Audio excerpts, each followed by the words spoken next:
Good evening, everyone, and welcome to Kendal Mountain Festival. We are live. Welcome to our new series of live events, Springing into Adventure. This evening, we have for you Dive into Outdoor Swimming with swim coach and expert Colin Hill. Now, over this lockdown and the last year, a lot of us have been embracing this cold water swimming craze. We've all been taking our first steps into the lakes, rivers, and seas. So this event tonight is how to take your swimming the next step further, and all the training and tips you can take on board. So we have a special guest today, Colin Hill. He normally hosts our outdoor swimming session at the festival every November. Now, he is normally interviewing swimmers and athletes from across the globe, but this evening the roles are going to be reversed. So if you don't know Colin Hill already, here's a little bit of background on him. He's been swimming from such a young age, but he first started open water swimming when he was living in New Zealand. Since then, he's organised the marathon swimming event at the London 2012 Olympics. In 2013, he was also officially the first male to complete an ice mile. He's also a successful English Channel soloist with his time of 10 hours and 30 minutes. And in 2017, he was placed on the International Marathon Swimming Hall of Fame. So currently, Colin works at his company, which he founded, which is called the Ullswater Swim Place up here in the lakes. And this caters for swimmers of all abilities. So this evening, we're going to be discussing a little bit about Colin's journey with swimming, a couple of how-tos and advice, and then we're going to move through to motivations and what events we can sign up for now that the world is starting to thankfully open up again. We'll also be there to answer any questions along the way. So if you want to put any of those in the comments, feel free to do so, and we'll get around to them at the end. And also let us know where you're tuning in from as well. It's really nice to see where our swimming community is from. We'd also like to say a quick thank you to our series sponsors, Grangers, a British brand who are dedicating to protecting your equipment against the elements. So before we speak to Colin, here's a quick clip of him introducing himself.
Good evening, Colin. Hello, hi Hannah. How are you doing? I'm really good, thank you. Really good. Good. And I believe you just got back from Doha on behalf of Finna, and you've been getting back into teaching again, so it must be all go at the moment. Yeah, really good. Yeah, it's nice to be sort of actually working again, so lockdown was hard for everybody, I think, from both physically and mentally. A lot of people weren't doing as much as they normally do. But I think one of the very few upshots of that was a lot of people discovered open water swimming for the first time. So I hope we have some people watching tonight who've just discovered open water swimming, so we get to sort of talk to them. But yeah, I was in Doha 3 weeks ago. There was a lot of COVID tests going out there, and I bet, yeah. Locked down in the hotel with the elite athletes. But really, those elite athletes, I mean, this year now, it's been delayed, and this is the only chance they get to race. They've got 2 events before the Olympics, a lot of them. So really, they're just trying to get back on track and start to race again and qualify for the Olympics. But it was nice in Doha because we had Alice Deering over there, who was at the Kendal Mountain Festival. If anybody watched that interview, Alice is great in qualification for Tokyo, so she's on track for that. So really good race for her. Gosh, it must have been crazy for them being out for a year. Oh yeah. I mean, even the Olympic champion Ferry Vertman, I was speaking to him, and he was out of the water for nearly 2 months, which is the longest time he hasn't swum since he was born, I think. But a lot of the elites did manage to get dispensation and get into certain pools to do some training, but it's that race fitness that they need going into the Olympics. You know, they've got to race to know how they're doing, know how the training's going. Well, I guess that's everyone kind of getting back into the water, isn't it, then, of all levels and ability. So that perfectly leads into our first section. So we thought we'd discuss a couple of how-tos with you, Colin, and get your advice. Great. So I guess the first starting place is, how do you start open water swimming? Oh, we might have a little video to show on this one.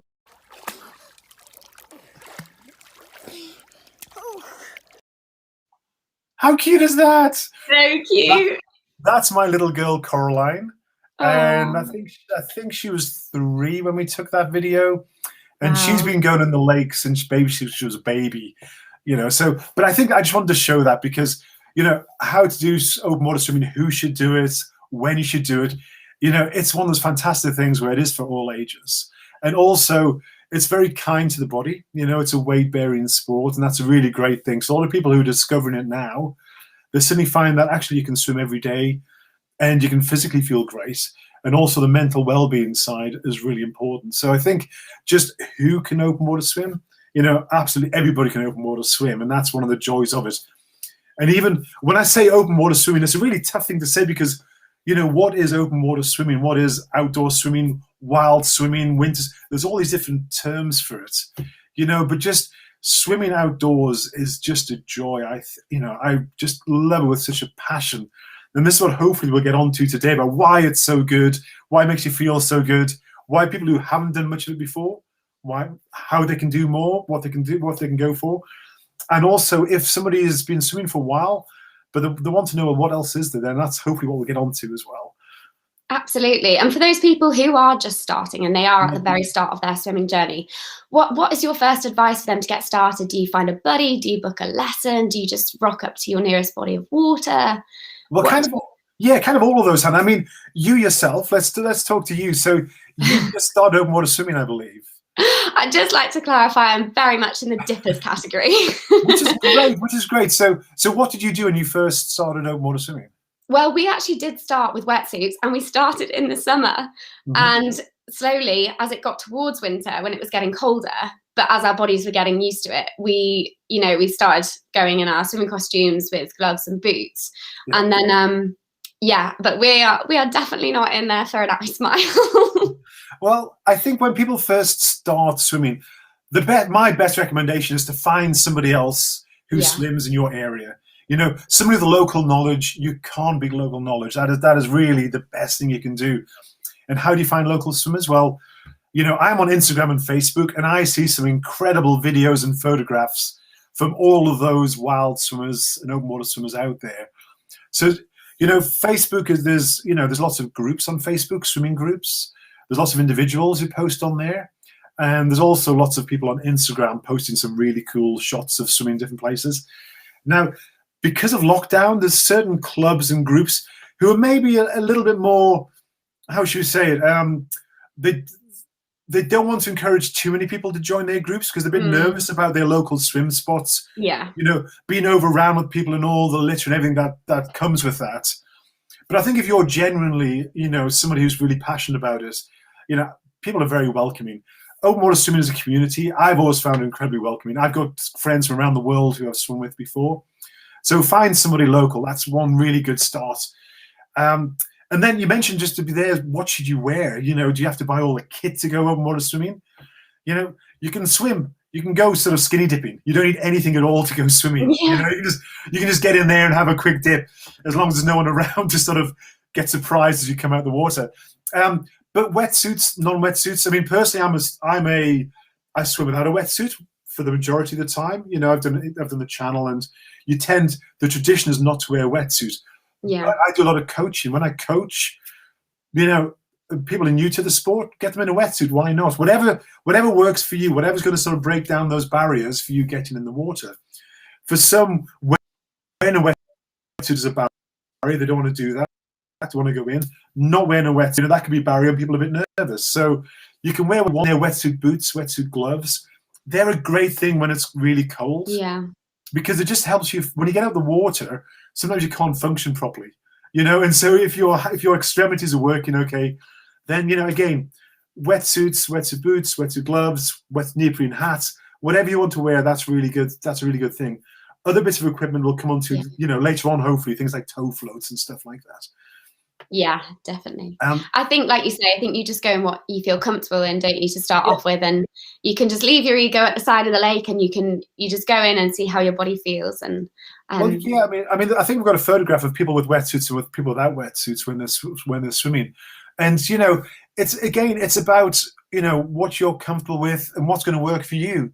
And I take people swimming every day in the lake. I've got groups and individuals, and I think it's just such a it's a sport what anybody can do, any shape, size, age. It's really welcoming, and people will get something out of it, I'm sure. But so just about other places where you should turn to for advice. I've mentioned local swimmers there. I've mentioned Facebook and that sort of thing. The Outdoor Swimming Society, so we want to give a shout out. Outdoor Swimming Society, set up by a good friend of mine, Kate Rue, and that is a good thing. They sort of champion open water swimming. They're the first ones to really get behind it. They do lots of things in the press. They're trying to help with access issues. They've got a great website, great Facebook page as well. So Outdoor Swimming Society, check them out. Something else called Wowza. Now Wowza is the World Open Water Swimming Association. I think they're openwaterswimming.com. But Wowza is a good for international information about swimming. Amazing, because it is a global community, isn't it? It is amazing. What I would say though, it's a global community, and I've been lucky enough with my work with FINA to swim all around the world. I would say that the UK is quite unique. UK and Ireland, I'll include Ireland, so I have friends over there. And that it's in a lot of countries like America, you get a lot of this sort of competitive element is what drives the sport. It's the sort of masters swimmers who are driving open water swimming. Where in this country, we've got such a big grassroots, entry level, people just going for a dip. And that's where we have our numbers and where that really drives open water swimming, which is fantastic, really good. So Wowza, clubs and groups I mentioned, you'll find those on Facebook. Some books. Can I show you some books? Yeah, absolutely. Love a good swim book. Anybody there, anybody who's watching as well, if you maybe want to post about what sort of books you have. But here's a few of mine, which I recommend you go and hunt out. This is kind of the Bible. Everyone sort of gets Waterlog, we'll get it right away. Waterlog by Roger Deacon. This is a hardback edition. This is really a nice first edition. And this is about, he was the first person to talk about wild swimming in the sense of just going to any sort of small body of water, be it a moat around a castle, be it a high tarn. It was about discovering different bodies of water. And he writes very beautifully. It's very, very elegant. I mentioned Kate Rue. This is the Wild Swim book, which Kate Rue wrote, and also got in the Guardian lot. And this is one of the things which really drove the sport in the UK. This was it's quite a funny signature there. This was signed to me by Kate in 2008. Wow. And if we see that, she actually signed to somebody else first and scribbled out that name and then give me never mind. Thanks, Kate. Wild Swimming. This is more of a kind of a definite guidebook. This sort of gives you good references and how to get to different locations. So there's all this sort of great wealth of information out there. Rob Fryer's Wild Swimming book. That's another one there, nice big one. And this is a great one. I love this one because there's a photograph of me. The Lake District. Yeah, the Lake District. And now, as I'm talking to you, people who don't know, I'm that video you just saw of me. I'm sort of sitting next to Ullswater. Ullswater's just down there, a few hundred meters, and that's where I'm based. So, Wild Swimming book by Susanna. Susanna swims. She's a coach up here as well. It's a great book. It's really good if you're coming up to the lakes for holiday. So there's all those amazing books to find out about open water swimming. But lastly, let me show you this one. This one you have to go on eBay to try and find. Looks like an original. Joel Frosberg, he's a legend. A lot of people think that open water swimming is kind of a new thing. This was in 1963, this was published. But this has, it's got all different swims you've never heard of. Morecambe Bay was one of the meccas of swimming back in the day, which a lot of people don't know about. So I would definitely try, if you like your history, and I love the history of the sport, that's a good one to find as well. So so that's another thing is books, is great books, and Outdoor Swimming Magazine, another good one. So they've got a regular publication, and they're great at just giving advice and then giving ideas of trips and events and everything else. So that's a great sort of source of knowledge that's out there. So that's a few things you can do to find out about us. So there's a lot of resources and there's a lot of advice out there for people who are just starting, and for people who are just starting or coming back into it or wanting to find new spots. What's your advice on kind of looking for swim spots? Because a body of water, as you said, what is outdoor swimming? There's so many different bodies of water. There is, and there's some things that you want to be aware of when you go for these bodies of water. Now, I'm very much of a go for it kind of guy, but I do want to make people aware of certain things. So you've always got lakes, and in the Lake District where I live, and also Scotland with all the lochs, and in Wales, where you have national parks, often the national parks are open access, which means there's no restrictions on where you can swim or when you can swim, which is brilliant. But as you go further south around the London area, a lot of the lakes there, or small bodies of water, they can be privately owned. And so you can't just rock up and swim in certain lakes down there. It's owned by a water sports center, or it's a diving center, so you just have to find out about, when you can swim in those bodies of water. And with lakes themselves, they're great for swimming in, but they do get very busy during the day. And I think I'll come to this later on about sort of, assessing risks and things like that. But generally with lakes, you've got wind, which you need to be aware of. And with all of these things, water quality as well. Absolutely. So lakes, seas, rivers. So seas, you've got some amazing people, obviously, who've swum all around the coast. But, there's tides is something you'll be very aware of. So I had somebody swim with me yesterday from Blackpool, and she goes swimming in the sea there regularly. You just have to know when is a safe time to swim with the tides, and that's something where you need to find your local knowledge. You can get tidal charts, but really want somebody to say to you, this is a good time to swim, come down with us and we'll take you in there. So that's something that you really want to be aware of. And also rivers. I love a nice river dip. And a little video you can see as I'm talking about rivers. This is so much I do very close to me, and I often take my kids in there. We go swimming. And with rivers, the thing you've got to be careful with rivers is the water level. And woohoo, there we go. Looks okay to jump in there. This is the spot which is great to swim in, but when the water's high, I wouldn't swim in there at all. I wouldn't go near it. Yeah. Because literally that pool becomes a raging torrent and just flows straight down the waterfall to the next bit. So you do have to be really careful about the levels of certain rivers, and also the access issues with them as well, with regards to fishermen and who owns different bodies. Just gotta be careful with that. Reservoirs, and sadly in England, you can't swim reservoirs, or most of the reservoirs. Some are opening up a little bit now. Again, the Outdoor Swimming Society is doing a brilliant job of trying to get more access for that. And tarns are what we call sort of high mountain lakes, small bodies of water. And there's some incredible, there's almost 200 tarns in the Lake District. Gosh. Amazing. And I guess tarns being high up as well, you've got to think about kind of the temperature more, and also you're going further from your car as well, so you need to take a lot of things with you as well. Yeah, some of them you've got to go. You've got to go as if you're a walker to a lot of these tarns. Like you've got to go with decent kits, and and then when you get up there, you're going to have a swim, and then you have to make sure that you're going to be good enough shape to get back down again. And so you can have a first aid kit with you, so you're a bit more self-efficient, bit of food. You don't want to just sort of go trekking up to Red Tarn, which is a high tarn on the Helvellyn. You don't want to be trekking up there in your Crocs and. No, not ideal. You want to be dressed as a walker, but again, so many places to explore, and it's just really exciting. You'll never look at a map the same again. You find yourself looking for little bits of blue when you're going to a new place. Oh, can I swim there? Can I swim there? So you've spoken about all these new swim spots, and I guess what kind of ways can you, as a swimmer, can you reduce your risk? Yeah, so risk is a really important thing, because risk is kind of what is a part of what makes open water swimming fun.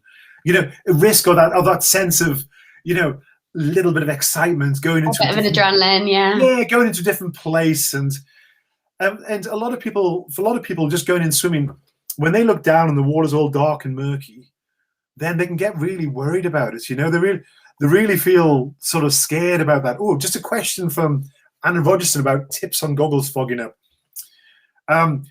And it's really hard because I've had some goggles which have lasted for ages without fogging up, and other ones that do fog up. People say spit in them. Some people say put a little bit of clean washing up liquid and clean that out. If they start to fog up a lot, often you just need a new pair of goggles, unfortunately. But you can get spray as well. There's Aquasphere do some really good spray, which you can spray your goggles, and that'll clean them for quite a while. That's probably better than using washing up liquid because that can hurt your eyes a bit. So yeah, I would sort of splash out and go for that spray from Aquasphere. They're pretty good. Where was I? What was I talking about there? On reducing reducing risk. Okay. So I was talking about people look down and see the murky water and get worried about that. Now, that's really common, and that's something which happens to a lot of people. So first of all, don't worry about that sort of level of risk. That's just you overcoming your own fears, and just by swimming regularly, you'll get more used to that. But with risk itself, what I do is, I've organized big events before, chill swim events, great swim events, Olympic events, and I do risk assessments for those, obviously. And these are sort of big documents which I go through every single risk. But if anybody watching this has children, then you are doing a risk assessment pretty much every second of every day, watching out where you're going, are they going to fall in there, are they going to pull that down? And doing an actual visual sort of risk assessment when you arrive at a body of water is something you should all do. And so simple things like when you arrive at water, you say, first of all, does this water look and smell dodgy? Yeah. If you're at a canal and the canal really isn't smelling good and there's a dead dog floating on the top, don't go swimming in there. So it's a visual risk assessment. Does this look okay? Should I go swimming in that one? And that's for you to decide. Things like blue-green algae. Now, you'll hear a lot about this in the UK, well, all over the world.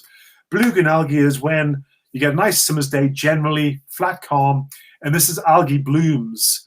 And that's where all this green paint stuff goes on the surface of the water. And so that's not good if you drink a lot of that. No.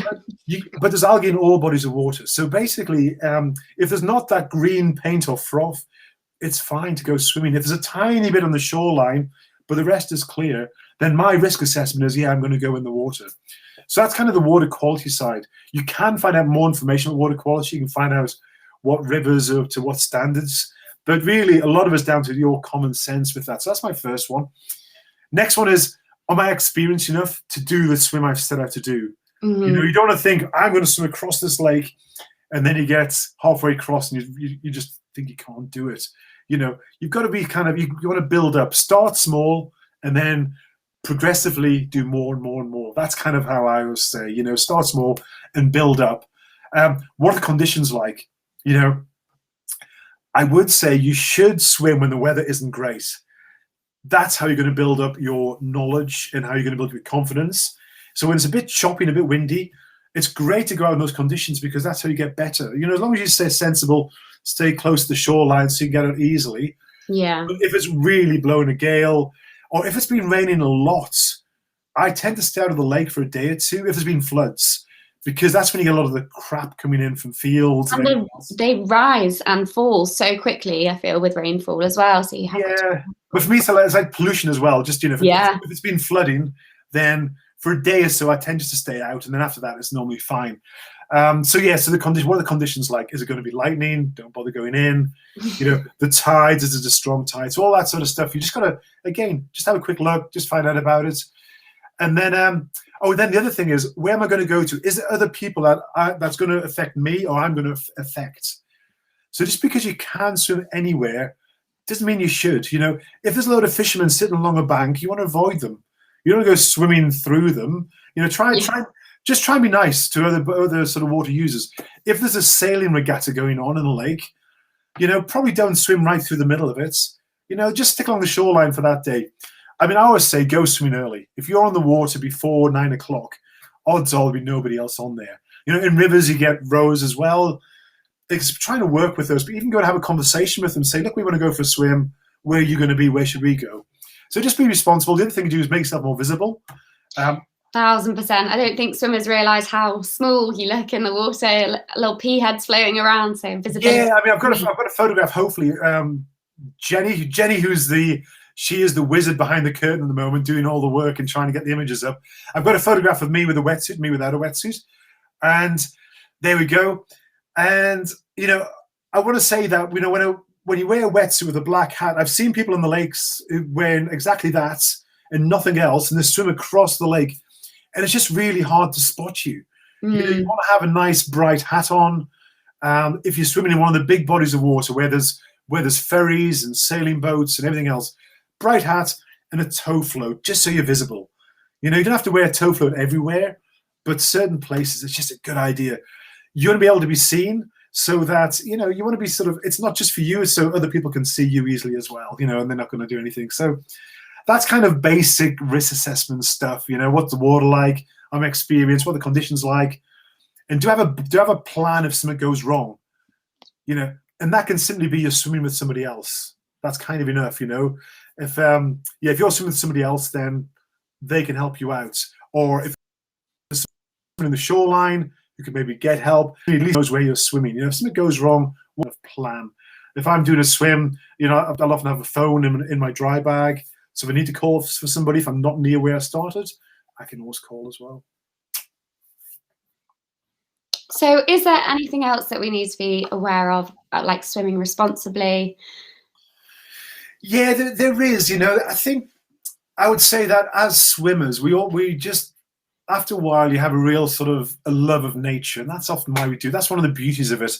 You know, I swim because one, it makes me feel like a kid again when I'm jumping in the water.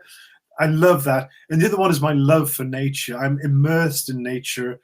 And it almost sounds a bit corny, but it really does. You know, some mornings you're swimming and the mist's rising, and it's just... It does. It really is. It's brilliant for your headspace, isn't it? It is. The mental well-being side is so important and how it makes you feel. But, you know, you want to be aware of the ecological factors where you're swimming. In the Lake District, for example, there's a thing called ditch the hitches, which is where if you're coming from outside somewhere, or if you're swimming in different bodies of water, there's invasive species, there's plant species, and also little microorganisms and, you know, little fish and things, and you don't want to sort of spread those from one body of water to the next. So what we always say here is, you know, you should clean and dry your kit between swims. You know, that's what you want to do, just so you're not spreading things from one body of water to the next. It's the same as if you take a boat from somewhere to somewhere else. You should always clean your boat thoroughly. And the same with your swimming stuff, wetsuits. Just clean and dry before you go to a different body of water. And this could be also if you're accessing a river somewhere. You don't want to go tromping across some scientific, you know, an area of scientific study. So look out for signs, you know, about, you know, if there is a reason why you shouldn't be accessing somewhere for a certain point. So just in case of, again, local knowledge hopefully will help you along with that one. Brilliant. So, and again, I guess you can always refer back to like Instagram and Facebook communities and guides and books for that as well. So there's always more information there. Yeah, and if you know information, you should spread that information as well. Absolutely. Know? And some people do take offense a bit, you know, so you've got to be careful how you tell people. I've seen Facebook can be a brilliant thing, and other times people can get a bit sort of argy-bargy on it. But I think generally people want to help, and if just by telling people about certain things you should look out for, I think people would really value that. Absolutely. So we're going to move on now to about being confident in the water, and I believe we've got a clip to play about breathing in the water from Colin that you filmed earlier. Cool. Let's have a look at that. Okay, so I'm in the water. A few tips. When you first start to swim, your automatic reflex is to hold your breath when you swim because you're facing cold water.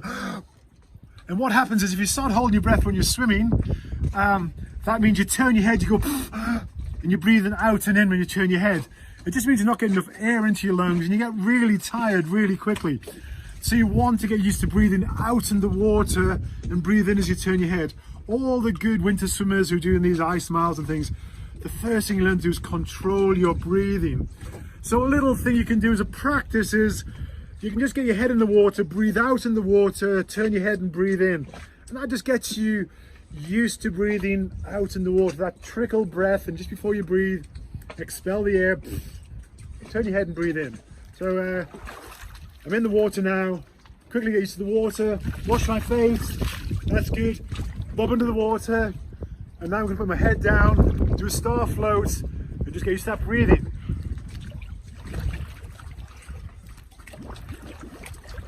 Okay, a little drill you can do there. Just to start float, head down, breathe out, turn your head, breathe in.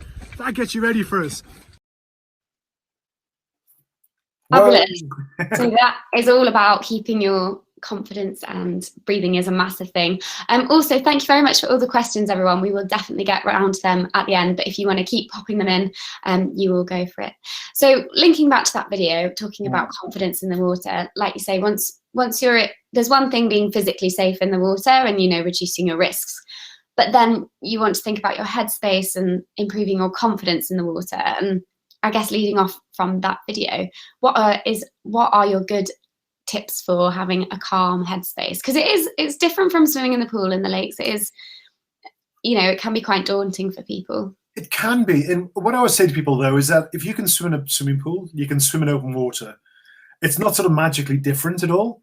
It's not like what, you know, it's a completely different stroke. But I get a lot of people coming to me and they just want a little bit of hand holding just to get them started, just so they get to know the basics. And really that's, it's about being relaxed when you go in the water.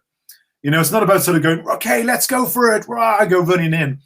It's going in relaxed, friendly, chatting with somebody else, you know, setting off, head of breaststroke, having a bit of a chat, enjoying the scenery. And as you're getting used to the water, then if you're a front crawl swimmer, then you can start doing a bit of front crawl. You know, if you're a breaststroke swimmer, off you go. But it's about going in relaxed, having that sort of relaxed state of mind. And that way, when you start to swimming, then hopefully your breathing will become relaxed as well. And breathing is obviously one of the most important things. I see people at swimming events, they set off at swimming events way too fast, head down, arms going. And after about 400 meters, they're exhausted because, you know, they haven't been breathing properly, been breathing regularly. And it's the same as just to swim, you know, in the winter, a swim in the summer. You've got to get that breathing regulated straight away. Once you relax and breathing regularly, that's going to really help.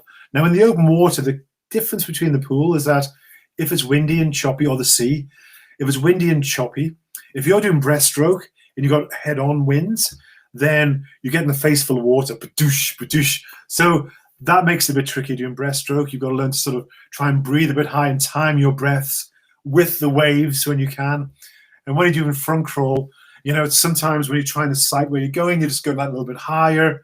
When you're breathing, you just get used to breathing that little bit further around, or gain time in your breaths, or getting used to not breathing when you want to. That just comes with practice. You know, there's no sort of quick fixes to this. It's a case of going in regularly. The more you swim, the more you pick up these things. The more different conditions you go out in, the better you get. But as I mentioned before, Susanna swims, myself, there are coaches around the country who can sort of help you along with your swimming. You might be at a part where you feel you want to progress a bit more, and that might be the time to sort of maybe just go with a coach just to try and improve things a bit. But really, yeah, it's the same as swimming in cold water. You know, get in there regularly. Yeah, and all about practice, isn't it, I guess, and just keeping that consistency. Yeah, it's about practice, and again, it's about enjoying yourself as well when you're in there. You know, it's about going out and I think that's what a lot of people, I'm sure most people on here, that's what they're doing water swimming for, is to get the enjoyment factor. You know, again, I'm going to pick on triathletes a little bit here. Sometimes triathletes will go out for a swim and they're going out purely for training, head down, they'll do the swim and get out. And they kind of don't always enjoy it that much, where if you just stop a bit and look around and think, oh my God, this is amazing. When you're swimming along, just take in the views. And I think that'll help you relax a bit and help you go further and further and do those longer swims. Yeah, I think that's what outdoor swimming can give you a balance of, can't it? Because you can get your training done, but you can also look up and take in the beautiful scenery, which is slightly different from being in the pool, I guess. So it's lucky with that. Yeah, exactly. And you know, I do have some notes here. I'm just making sure I've covered it. But I think that's the main things. You know, the water temperature is something which, you know, people will cope with in different ways. Yeah. You know, as the summer comes along. So that's also a factor, what the temperature's like. But I had somebody today do a mile in the water. The temperature's dropped down in Ullswater. It's now 8.9 degrees, everybody, in Ullswater. It went up to 11 Tropical. degrees. It's dropped back down again. It's been so cold, frosts in the morning. But he did a mile swim. He had a wetsuit on. He did a mile swim today. So you can still do the longer swims if you sort of, you know, if you do it right. So speaking about, you know, doing these longer swims, and and progressing and practicing. What are your top tips for someone who is really wanting to progress their swimming training? Yeah, I mean, obviously people swim for different reasons. You know, some people, they never want to do a long swim. They just want to enjoy wild swimming, going for dips, and that's great.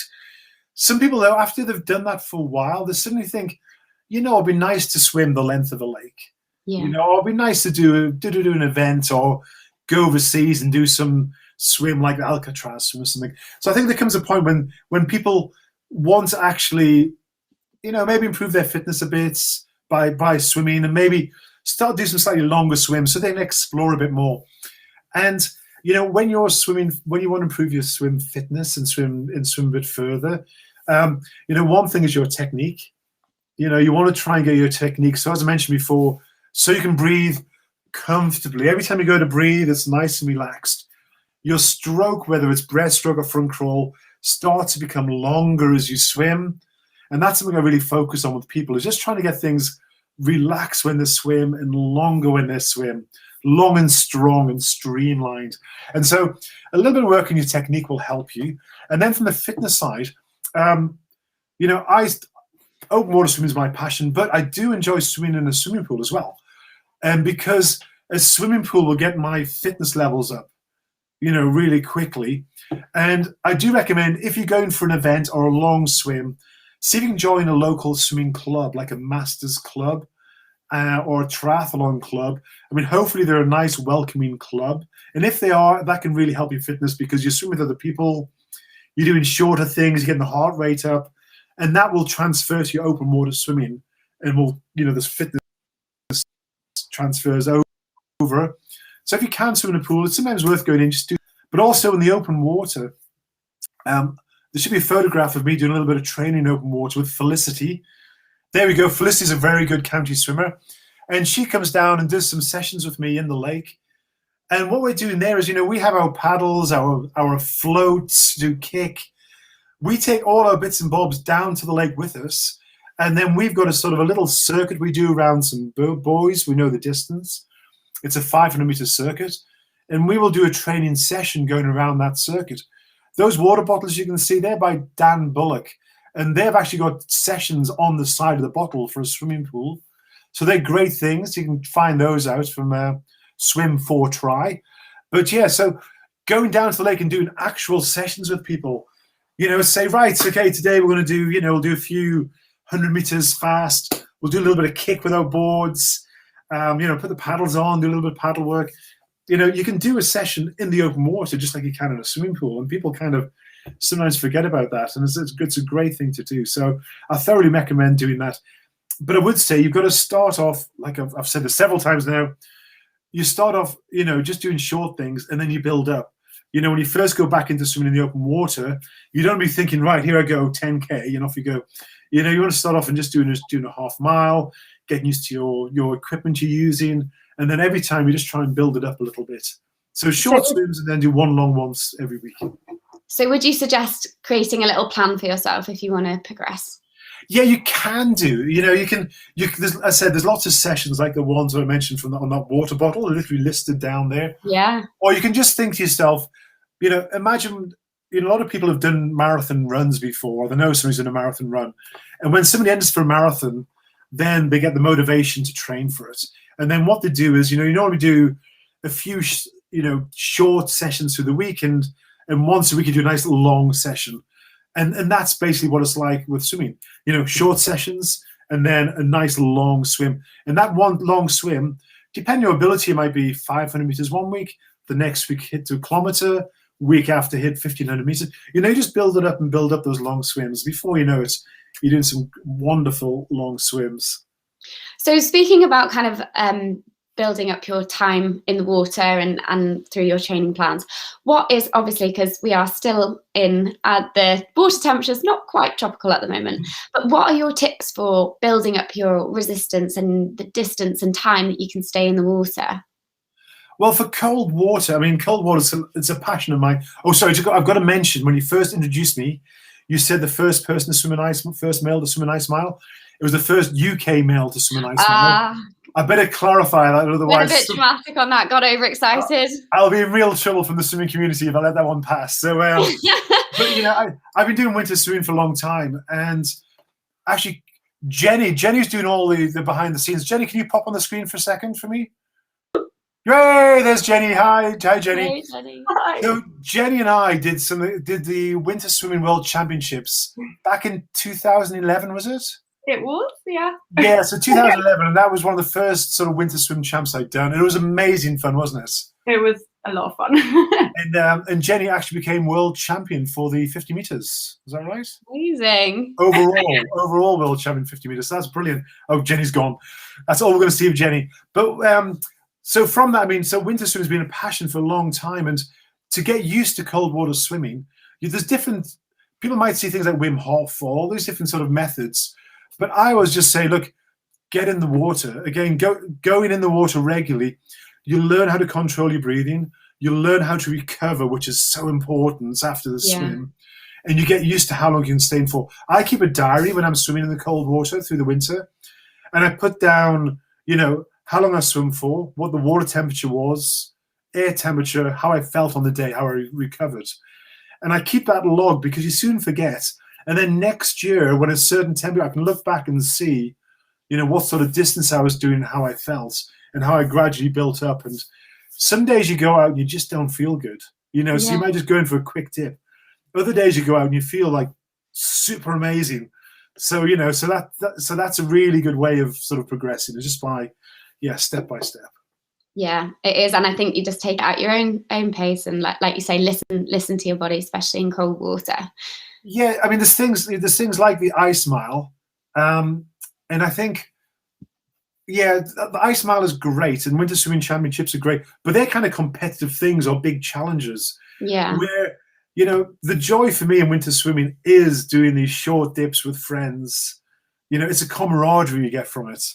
You know, that's why the colder the water, the warmer the friendships. You know, it's the fun of you're all standing next to the lake and you're trying to drink something, and your hands are shaking, and you know, it used to be just for eccentrics who did this. You know, Serpentine Swimming Club, who I love, who I swam with, the people at Tooting-Bec, Lido, there used to be a few sort of clubs and groups doing it. Now it's kind of happens all over the country. So it's a wonderful thing. And I recommend, you know, people do these winter swim dips, but just be sensible and just do it for enjoyment. Start slow. Yeah, absolutely. And you're right, it has boomed cold water so much this year. And I think we were saying before, we were discussing earlier, that people need to remember the importance for warming up before, but also after.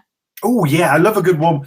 Now I've got a YouTube channel called Colin Hill Swims, so you can check out some videos on there. I've got lots of pre-swim warm-up ideas, and you know, as you get older, like myself, you know, those shoulders. As I said before, swimming is weight bearing, so you don't pick up injuries like running. You're not getting that impact. But you can get tweaks in your shoulders. And if you're going in cold water swims, often you're standing there cold, you've got your dry robe on, and then strip that off, and then you go and start swimming. If you think about what that can possibly do to your shoulders. So, you know, I use the bungee cords. I think a lot of people bought them through lockdown. I think they became really popular through lockdown. You know, people would sort of tie themselves to them and swim in paddling pools. But I use the bungee cords, and I do a series of warm-ups. So just stretching my arms out. And that just gets my shoulders nicely warmed up before I swim. And I actually take them on the pool side with me as well. And I'll do a little warm up before I go into the pool. And then also when you get out the water. So even in the summertime, 16 degrees, it is so important when you get out of water, cold water, is that you get dry and warm super quick. There's something called, again, people watching this, I'm sure a lot of people are going, oh yes. When you get out of the water and you're being cold, you get an after drop. And that's where your temperature, even though when you first get out of the water, you feel amazing. The endorphins kick in. You're like, whoop, whoop, I love winter swimming, whoop, whoop. But what's happening is your core temperatures continuing to drop after you get out. And so I am really strict with myself. It's almost like there's a clock start as soon as I get out of the water. I have my gear laid out in the order that I'm going to put it back on. You know, hat off. I put on the hats. I've got my core. I get that dried. get some layers on. Obviously got the dry robe I can get changed under, and I get all my layers on super quick. And that's really important, is to make sure you warm up really quickly. And not just yourself, that's where you look after other people. So if you're with other people, you might find somebody struggling a bit one day, and you might just need to go across there and give them a hand and get some layers onto them, get them warm. Some people like a nice warm drink. Some people go for a little jog afterwards. Again, through experience, you'll find out what works for you, but you always need to have your exit strategy. That's what I call it.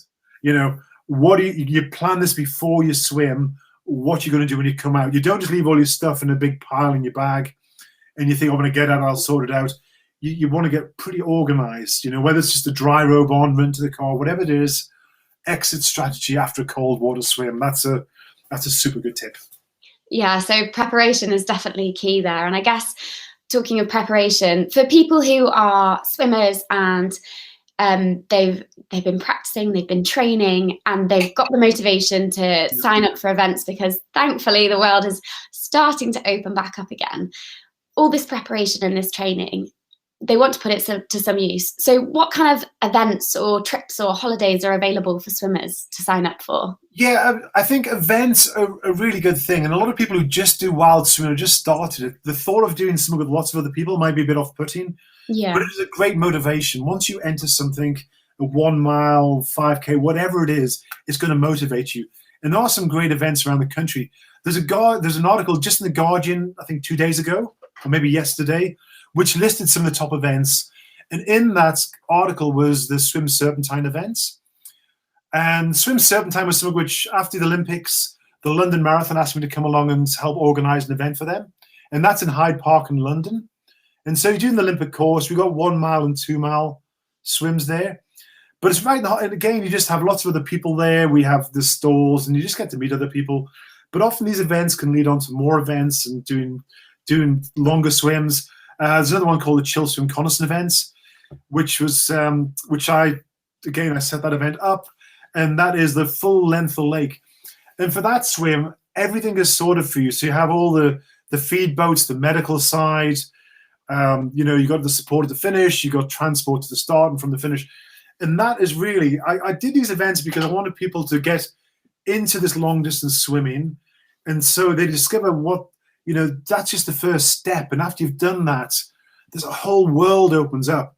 And I mentioned earlier on about, the Gibraltar Straits, where you swim from Europe to Africa, the Hellespont, Asia to Europe. So there's all these amazing, just had a note there, but can you still see me okay? Yeah. Oh, good. I had a warning note on my screen. So there's all these amazing swims like the Hellespont. I've swum Italy to Sicily. There's these different straits and crossings you can do all around the world. And, they're within reach. And I think a lot of people who've done my swims before, they've started off with like the Great North Swim or Swim Serpentine. And then I speak to them and they've done something like the Channel. And the Channel is kind of for a lot of people, it's the pinnacle. It's what they really want to do sometime. And you can do a solo swim across the Channel. I think there's a little clip of me when I did my swim. Looking a bit dodgy at the start there. And it took me 10 hours 30 to get across. It was a solo swim, but you can do it in a relay, which is a great experience. I had Kate Rue on my boat. She was my support person as well. And it was quite emotional for me because I haven't been a long distance swimmer for a long time. To do the Channel and, hearing the stories about Captain Webb and all the other amazing people who've done the Channel, I hit the rocks in Cap Grenouille in France, and I must admit I had tears. Yeah, I can imagine. It meant a lot to get across there. It really did. I've swum Windermere 2-way several times, which is the same distance, but doing the Channel was just quite emotional. It costs quite a lot to do the Channel. So again, there are alternatives. As I said, Windermere 2-way is the same distance. There's loads of different crossings you can do. And so again, I recommend you research it a bit, but there's just I keep saying this, there's a big world. The UK, there's so many swims in the UK, and there's so many swims overseas, which I've done, and happy to sort of share some of those and some of the questions. I did see, just picking this up, I saw a message from Steve Scott, which came up on the chat. He asked me what my favorite swim that I've done is. And funnily enough, I've swum in, make people a bit envious, but I've been swimming the Seychelles and Canada loads. I've swum in all these different places. My favourite swim was down the Tyne. Really? Yep, it was. There's a great group in Tynemouth called the Tossers, and they organise it so you can't just go and swim down the Tyne anytime. You have to have. It was the lifeguard was with us, or the marine people were with us to swim down. But we swam underneath all the bridges, and I grew up in the northeast. Again, it meant a lot to me to swim underneath those bridges, which I'd been over so many times, and then to swim to the coast. And you're swimming past huge big boats, and there's kids throwing rocks at you, and you're with the tide, and it's just it's amazing how different swims can mean something to you. And so, funnily enough, swimming down the Tyne is one of the best swims I've ever done with the Tossers. It was amazing. So you just never know you're going to find these really fun swims to do. Yeah, and I think like you say, it's kind of a great stepping stone process. You've got lots of local swims in the UK and all the events and the chill swim, and then you can progress to these international events that you said, and setting yourself a solo channel. A solo challenge is incredible. But like you say, sometimes the best memories can come from something just so simple like your local place that you're going swimming in. Absolutely. And then again as well, you've got your swimming holidays. So some people come up to say they'll come to the Lake District. Ullswater Swim Place where I am, there's a nice hotel where people stay at, and they come swim with me and do different swims. But there's loads of places around, these national parks, Wales, England, Scotland, or going across Ireland. There's amazing swims in Ireland. And so there's all these different places you can go on a little holiday in the UK and do some of the best swims in the world. You don't have to travel far. Yeah. And then if you want to go overseas, again, the Wowzer, which I mentioned before, you can go on their website and find out about, if you're going on a holiday somewhere, then find out what swims are around. You never know, you might be going out at the same time as a massive event, like the Mid-Mile Mile I've done in South Africa, where there's 20,000 people do this mile swim. You might just hit lucky, or you might find local swimmers or classic swims you can do when you swim Robben Island swim, or whatever it is. If you go on holiday somewhere, find out what's going on. Or if you want to go on holiday with other people, Simon Murray with Swim Trek, or John Cunningham Rolls with Swim Quest, and there's a few other swimming holiday companies now. That's a great way to travel with other people and go on a swim specific holiday with other people. It's great. I've done a few of those myself. I've been to Egypt, and I did the Hellespont with Swim Trek. So there's amazing amounts of things you can do with these brilliant companies, or do it yourself. You can do these holidays. Just get a guidebook, as I showed before, my different books I've got when I go swimming. Grab one of those and find some great spots. Exactly. And I think through all those events and trips, like you said, and I feel like you emphasize there quite a lot, is it's about the people and the community. And we've said throughout this whole conversation about how important the swimming community is and how welcoming it is overall. And I think that was my last question that I'd like to ask you, is how. So you've swam all over the world, you've swam locally, but how have you found your swimming community? Like, what is your advice for other people who are really looking to join a solid community? I think there's a few ways of doing it, really. One is, finding the locals where you are and using that as a start point. And when you found swimmers in your area, then you guys might decide, why don't we go and swim somewhere else? Or why don't we go and do that swim? And then when you do that swim, you find out locals in that area, maybe go for a swim with them. Obviously, once this COVID thing, we're pretending COVID doesn't exist for now. It's obviously going to be easier once COVID isn't around, or when you can do more. But it's, finding locals, going to different places with different people, doing an event and meeting people at an event, find out about other challenges you can do. And really, that's how you can really sort of increase your network. And often when you go, I must admit, when I go overseas to places as well, you find other Brits who are maybe doing an event like these winter swimming races. There's the International Winter Swimming Association, the Ice Swimming Association, and they have events. When you go to those ones, you're kind of drawn together, and you're with the Russians having vodka one night, whatever it is. So all these crazy things can happen when you're traveling. But I will just say that's open water swimming is getting more popular, but it's still a good community, and there's still a lot of people there who are really friendly. Well, that is good to know. So now I think we've got a few times for questions. Questions, Colin, if you wouldn't mind answering some questions. So we've got our first one up on the screen. Okay. Our button. I'm just trying to get rid of the private. Okay. No worries. Which is the best lake in the lake to swim in? I almost don't want to say because, you don't want the lakes become too popular in a way swimming. I'm going to have to say this. I love Ullswater so much. That's why I live here. I lived across a Windermere. Windermere is great, but it's quite popular. There's a lot of people like Bowness and Ambleside are beautiful, but they get really busy. Ullswater, it's got I live in the quiet side where there's a dead end road, and there's some beautiful spots on here. But to be honest, I've had great swims. Wasswater is a beautiful swim. I remember doing a Boxing Day swim there where I swam across, and it's so deep, and you got the sheer side on one side. Ullswater I like because you got the mountains really close to you, around you. You got High Street and all the mountains. It's stunning, isn't it? Yeah, but I mean, I think people like things for different reasons. It can just be because you swim there regularly, or the people that have had a good experience there. So, but for me, that's what I live on Ullswater because it was by design. It took a long time to get here, but I eventually sorted it out, and I sort of settled base here. So that's why I'm here. Yeah, I think it's just personal to every person, isn't it? I think for me, I love Ullswater, but I love Windermere as well because of the community and because of the people there and because of the social as well.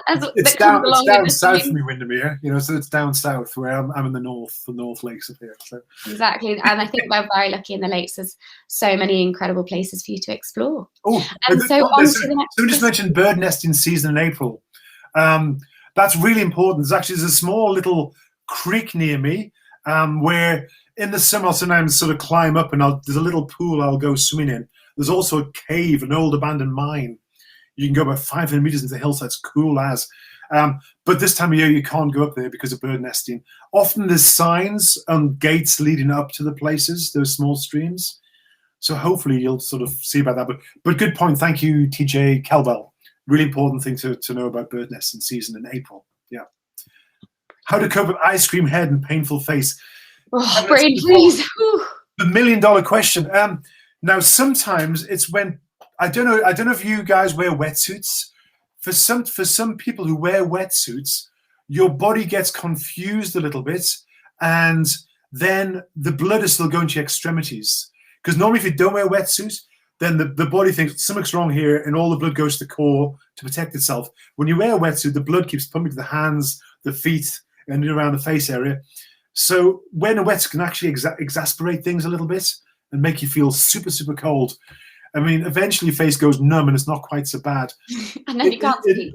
It is hard, and it's something that it came to, at first I really struggled, and then I just found that I would just be able to go straight in, get going and get my breathing sort of relaxed. So it's just something that I just, through going in regularly, that it just seemed to turn around for me. Some people wear neoprene hats, hat over the top of that, and that helps them, having that neoprene skull cap on. And other people just manage to cope with it. As you can see, I don't have, I'm streamlined, as it's called. I'm sort of designed for swimming with a streamline. So I just wear just one latex, one sort of silicone hat, and I get away with that. So as I said, it's just, it's just one of those things where, you can be lucky with it, you can get through it. When I take people to the first time, sometimes in the winter, they have a woolly hat on. Just keep the head out of the water. If you want to start doing flow down and just start breathing and try and relax into it. Okay, do you have another question? Any tips on how to swim better in a wetsuit?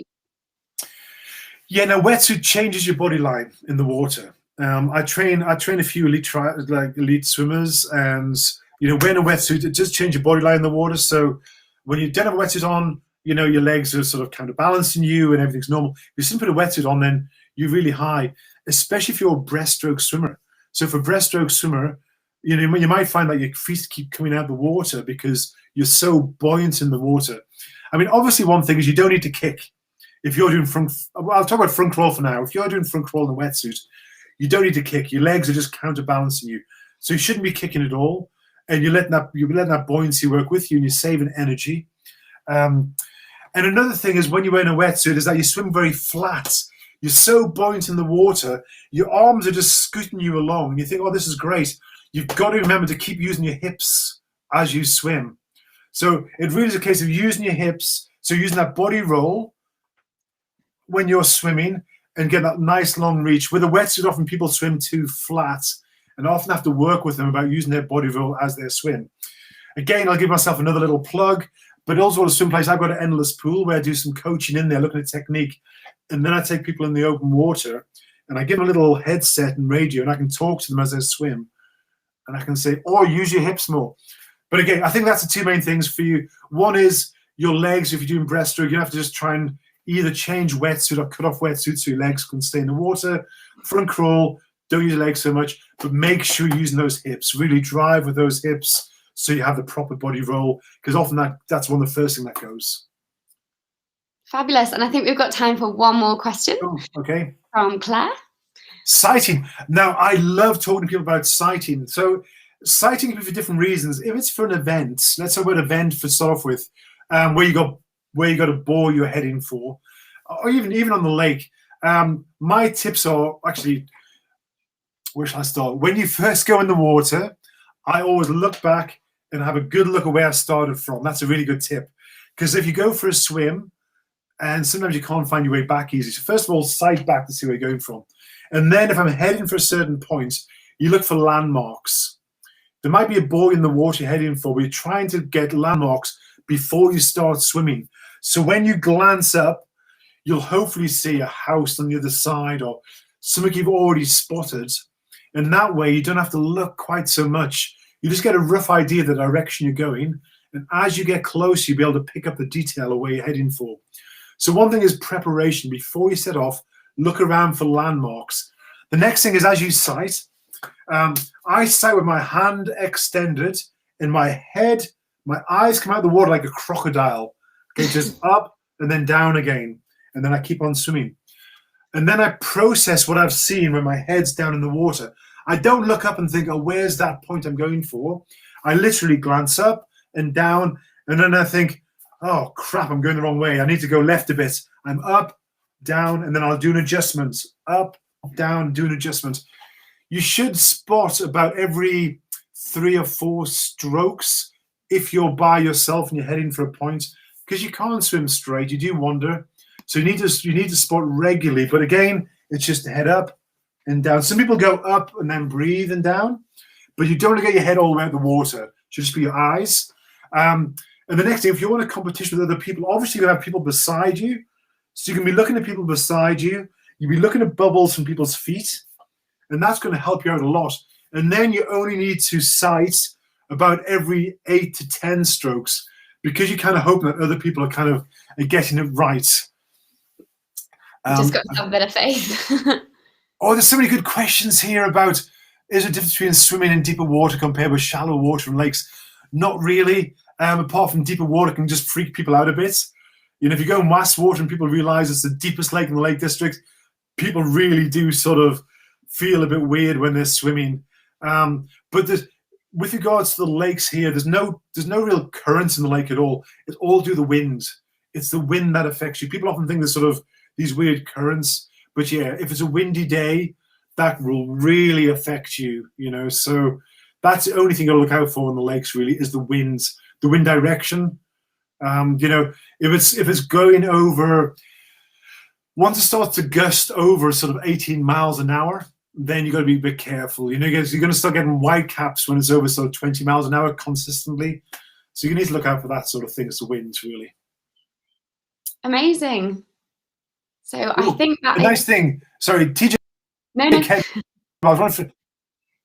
Tread lightly, go quietly, leave no trace, especially anywhere near a nature reserve, and protect the area. And that's what I was trying to say before. It's about finding out about the area, anything particularly about that. Because I said, we all love water swimming, we all love nature, and we all want to protect it. But I hope you all enjoyed that. I really enjoyed talking to everybody. And as I said, I've got a YouTube channel. Well, you know, so come and find me. But Hannah, thank you very much for talking to me as well, for doing the interview. Great interview. Thank you. And I really hope that everyone has enjoyed it. And thank you so much for tuning in. And I think you've given us some great advice to take those next steps, which is really exciting. So just a reminder to everyone that this chat will be available on our YouTube, Facebook and website to catch up. So if you missed it, or if you Thanks, Nigel. Thanks, Sharon. Thank you very much, everyone. If you know any friends that would be interested in this, please do share it, because Colin has given some great tips. And thank you so much as well for explaining about your story with swimming as well, as it's been such a major part of your life. So thank you very much, Colin. I know. Thank you, Kendal Mountain Festival. I think you do a great job of promoting all sorts of outdoor activities. So, I recommend everyone to check out the other videos, what they've done. I really love what they do. So thanks for having me. I've really enjoyed it. And thanks everyone who's tuned in to see this. Brilliant. And yeah, we hope you've enjoyed, everyone. And we have another event on family UK bike adventures. So look out for that on all our socials and sign up to our newsletters. And we'll be updating with you with that. A massive thanks to Colin Hill. He's a superstar. He always gets involved and he's so knowledgeable. So really hope you've enjoyed it. And that's it from us. So we hope you have a really nice evening and safe swimming. Enjoy. Thank you.